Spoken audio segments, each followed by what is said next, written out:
Moi, j'ai toujours fait en sorte d'une chose. C'est comme ça que j'ai construit mes boîtes. J'essaye de grandir le plus vite possible. J'essaye de faire en sorte que quand je ne suis pas là, même si je ne gagne pas d'argent, j'en perds pas.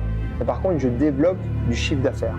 Et une fois que j'ai développé ce chiffre d'affaires, je travaille sur ma structure de coûts. Et en fait, tout ça, ce sont des choses que tu peux faire uniquement si tu te concentres sur le développement de la boîte. Mais il faut que pendant que tu développes, tu ne puisses pas perdre d'argent. Et moi, j'ai juste fait attention à jamais avoir de fuite. Je veux juste qu'on ait le truc le plus équilibré possible et que je puisse le faire grossir. Et une fois que c'est gros, là, je travaille sur la structure de coûts et là, tu t'amuses. Mais je pense qu'à la base, il ne faut pas essayer de se concentrer sur gagner des petits sous. Il faut essayer de se concentrer sur faire une grosse croissance.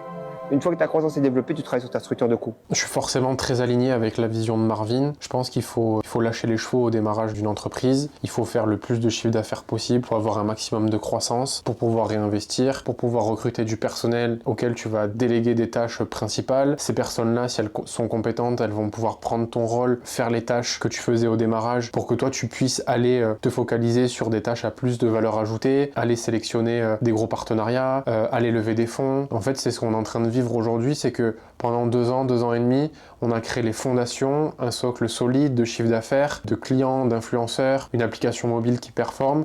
Aujourd'hui, on a l'opportunité de pouvoir se développer plus rapidement parce qu'on a fait rentrer du chiffre, on a été focalisé que sur ça pendant 2 ans. Du coup, on peut se focaliser sur aller chercher la croissance différente avec des leviers plus rapides. Et je trouve que c'est totalement ce que dit Marvin. On n'est pas encore à son niveau, mais on va s'y rapprocher très rapidement.